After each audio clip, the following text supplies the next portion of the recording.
apparel industry is one of the largest exporters, in fact, the largest export industry in the country, bringing about almost $5.5 billion US dollars, which is about close to 44% of the total export earnings of the country. So during the economic crisis over the last few months, especially as an industry, we have been impacted mainly by the different dimensions of fuel shortages, particularly the fuel shortage that has been going through.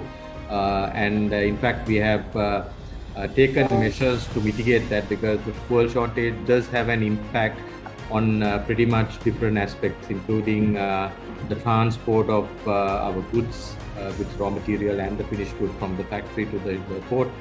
And then also we have the coming in. There is a large workforce in the apparel industry which come on a daily basis to the factories. So that's a second category where the transport requires fuel. And obviously with the power cuts, we've had some issues related to finding the generators and the fuel for the generators. So these were the areas where the fuel really is being used in the industry as a primary source. So these have been kind of managed to a good extent, because we have been able to successfully bringing some of those particular aspects related to securing things in advance. Mainly when we look at the advanced securities, we are talking about getting on one side with the Ceylon Petroleum Corporation and also with Lanka IOC to buy the fuel by paying in dollars, and that's something that was not available until recently, but that provision was allowed. So that helped the industry on one side to secure on a priority basis, but on the other side also it has given the Ceylon Petroleum Corporation and Lanka IOC the ability to earn in dollars so that they can import the fuel requirements in dollar terms. So that's how we have primarily worked out. And also we have been able to secure the bunkering fuel, which is the fuel that come to ship loading. So that's also something that has been allowed now for us to use as export industry, because I think the all stakeholders understand the importance of maintaining the exports on a consistent basis without letting that drop, because if that drops, naturally that's going to have an impact on the overall dimensions of the availability of the currency, and naturally the imports will be restricted if you don't bring the exports in that same manner. So obviously the apparel industry, being the pioneer industry which brings in dollars to the country, have been working on these aspects and trying to control the fuel shortages. On top of that, the other big thing that we are working very closely, but very much challenged, is the people, our team members, our people, our associates, who when they come to work, obviously they have to concentrate and deliver the outcomes needed, but after they go home, they'll have to deal with so many issues like anyone else today are going through in the country. So fuel queues, to food issues, to inflationary pressures, to all of that. So keeping the people motivated, and I think we have added additional emergency economic relief allowances to support the situation and to look after the welfare of all the workforce as a measure to keep everybody engaged and motivated to deliver it at a crucial time as this, so that there won't be a slowdown in the exports. So that's on the people side. The third category is the other stakeholders. All the other stakeholders, including the customers who are overseas, the buyers who buy our goods, like different globally well-known brands. They're watching the situation and they're getting worried on one side whether there'll be any supply disruption. So that's another angle that we have been continuously talking to them, explaining to them how we have ring-fenced the export industry to a large extent from the ongoing issues in the country to keep the deliveries going without too much of disturbances. So that has helped. And in the meantime, our financiers, like the international banks, they are worried about the situation, especially after the country went into the soft default of this sovereign debt. And also we have our suppliers who send goods to our country. So some of those suppliers are also worried. So keeping those stakeholders engaged, explaining them the fact that we are moving forward and we kind of need to work together as one supply chain has been an important dynamic that we had to manage. And as an industry, I think so far we have done a fairly good job to ensure that these external stakeholders are aware of what's going on in the country, particularly how the industry, export industry, have been ring-fenced to a larger extent to ensure that there is continuous delivery, while of course a lot is going on around.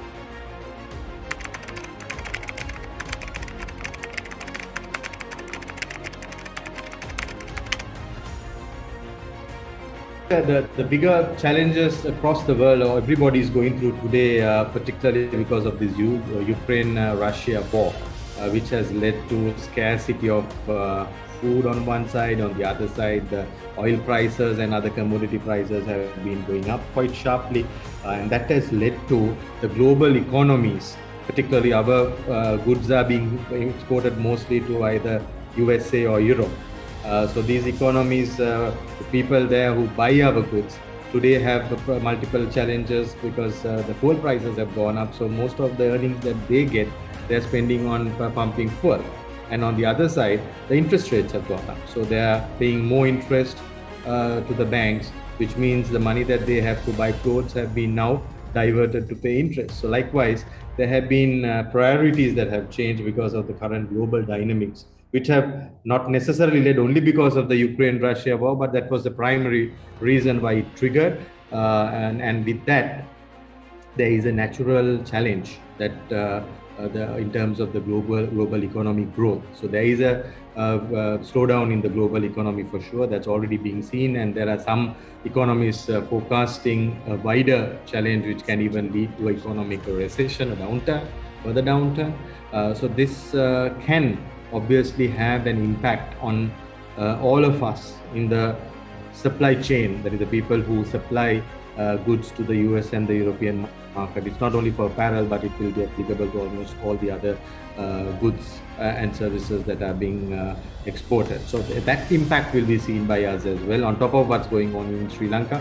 So we are looking at in the next maybe 6 to 12 months, there will be some level of slowdown of the consumption and the orders that we will get, not as a country, but as a global supply chain, whether you're located in China or Vietnam or India or Bangladesh, wherever it is, you will see that slowdown hitting you. So that's something that probably is on the cards, and different measures have been taken to minimize the impact of that, but mostly I think the challenge broadly remains. So that's the other big negative factor that's currently influencing the industry, which we are working closely to see how best we need to mitigate that implication.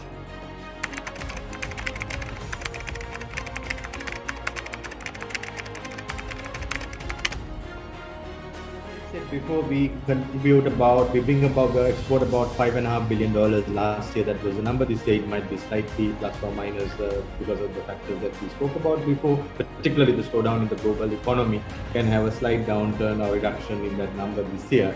But more importantly, I think the dollars are being brought in, much needed dollars to the country, come via the apparel industry up to about 40-45% of the total export number.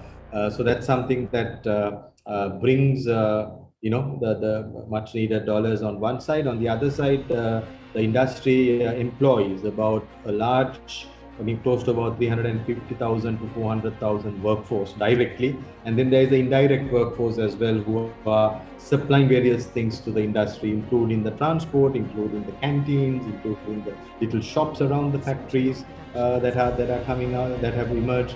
So all these have created a significant flow of jobs thanks to the way the industry has been developed over the last maybe 30-40 years. So that in fact has contributed at large to not only to the main economic hubs of the country, like the main economic cities of the country, but also to the outskirts, which is the most important thing, because the factories are located spreading across different locations across the country, and this is an industry which actually have a lot of labor involvement. So with that, a lot of jobs are created, and when the factories are more closer to the villages or inside the village, there is more jobs created within the village, and there is money circulation that happens within the village and the system itself. So that's a very important attribute that I would like to highlight, that takes the money, the economy right to the village. Because of the industry. In the meantime, there are export development zones that have been established by the government in different parts of the country. So these locations have also become economic hubs because the jobs are created in those locations, and in most of, if not almost in all the special economic zones or BOI, Board of Investment zones that have been established as export zones by the government, apparel industry is a dominant and a prominent player, participant. So naturally, the job creation comes in. And another angle, a third angle I would like to highlight is also the remittances. Now, there are so many Sri Lankans, apparel industry, technical people, management, and other people who are working in different parts of the country, in the world, especially places like Bangladesh, places like even now if you look at Vietnam, even Africa, India, in different parts of the world, there are Sri Lankan apparel industry people who have gone there and are working. So they send the money back to the country. And when they send the money back to the country, that also is another channel of dollars coming into the country through the famous, what we call these worker remittances. So that's an important segment as well that need to be highlighted. It's like we have exported the people, and then people work there, earn the dollars, and are sending money back. And there is a large component. If you look at Bangladesh, there are a lot of people, not only in the technical job, also in the white-collar managerial jobs, senior level jobs, working in Bangladesh. I think the community is as much as 5,000 plus people working fairly good dollar salaries, and they send back the money, bring back the money to the country. Means obviously that's another way in which the apparel industry contribute to the country's economy and economic development by and large. So these are some of the ways in which directly it helps, but there are so many other indirect ways in which the apparel industry contribute to a country's economy at large.